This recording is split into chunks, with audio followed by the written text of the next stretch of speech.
David Lee Roth. Did you ever realize while you were in the middle of this, especially in the beginning, the early days, that this was that? I mean, you guys had, especially with Van Halen in the early days, you guys had a massive impact on culture. Were you guys aware of that? Like while it was happening, how? I mean, when I was in high school, I graduated in 1985. And you guys were the shit. My girlfriend, my sister's boyfriend's, my sister's boyfriend's license plate. I am the soundtrack. Yeah, I'm the soundtrack to your. Okay, I get this now. Absolutely. I mean, what was that? It was intentional, Joe. It was intentional. I can tell you now. The Van Halens knew it but can't articulate it. All right, they're instrumentalists.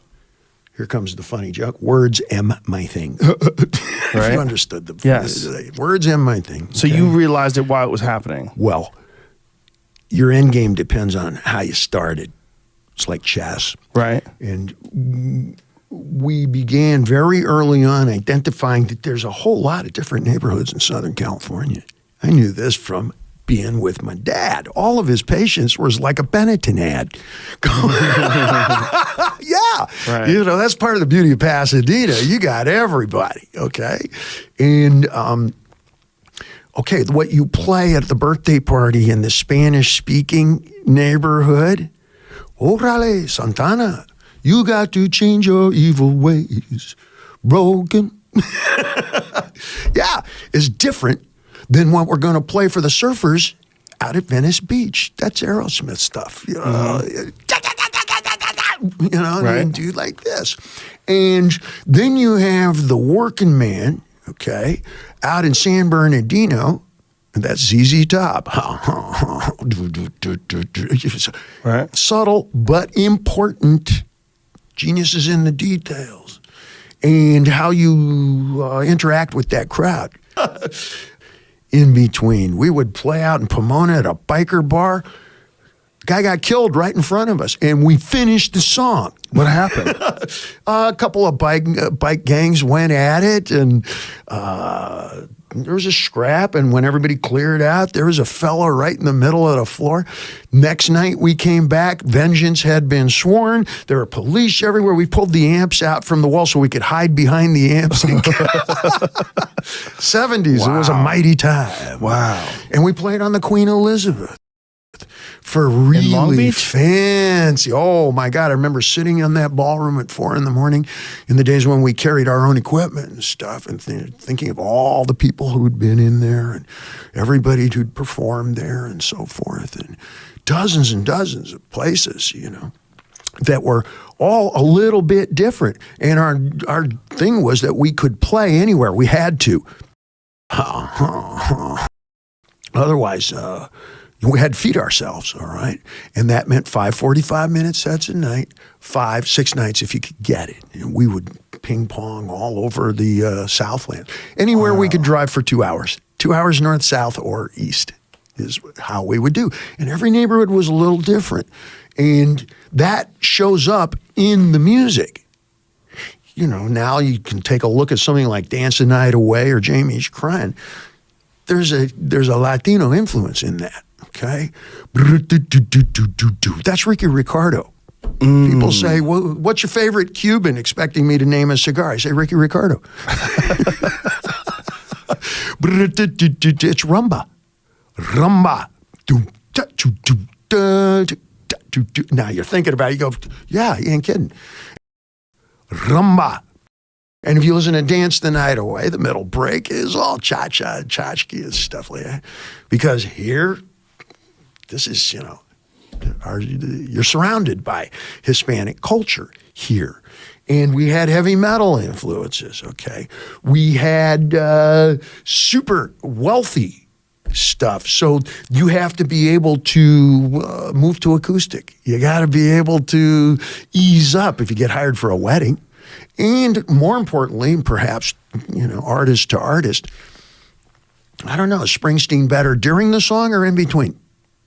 Careful. We're going to the Broadway show. Yeah. Yeah. That's about a $12,000 ticket now. And I'm guessing before T-shirt. Right.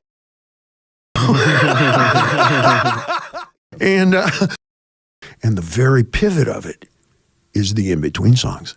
Yeah. The songs are almost secondary, you know, they're almost peripheral to his narration and his descriptions and his poetry. Well, he's such a deep guy. Like, you have to hear the in-between stuff. You want to hear him brood. You want to hear him talk. You want to hear him think about things. Yes. And where do you learn that? Where do you learn that? The road.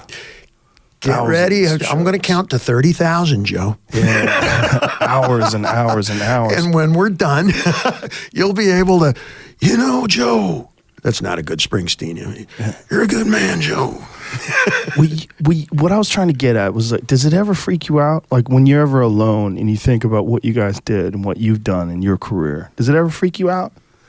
Like, the impact that you've had. If you looked at the amount of human beings that have had the kind of impact that you've had, it's the tiniest fraction of a percent, like the amount of human beings that can relate to your personal life experiences. I'll paraphrase the James Brown movie. There's two of them. Both of them were helpfully produced by Jagger.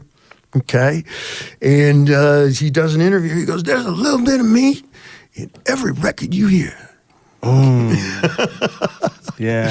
He's in the DNA in there. There's a little bit of David Lee Roth in there. Yeah. There's a little bit whenever you see videos today. Doesn't matter if it's hip hop, doesn't matter if it's rock and roll, doesn't matter if it's classic or Pitbull. You dig? You can trace it back. You follow, right? And it's not. I don't think of it as impact. That's a result. What's the verb? Contribution. You follow. Yeah. At family reunions, whatever, we go around. Everybody picks a word, and my favorite word ever was contribution. Did you try? You know, go climb the tree. Here's my favorite poem. I saw it inscribed on a rock by an anonymous poet at the base, just short of base camp on Everest. Go climb the treasure mountain. Do not return empty-handed. Where are you now? Ooh, yeah, that's some GPS shit. You follow. David Lee Roth, I'll tell you now. The Van Halens knew it but can't articulate it. All right, they're instrumentalists. Here comes the funny joke. Words am my thing. If you understood the words am my thing. So you realized it while it was happening. Well, your end game depends on how you started. It's like chess. Right. And we began very early on identifying that there's a whole lot of different neighborhoods in Southern California.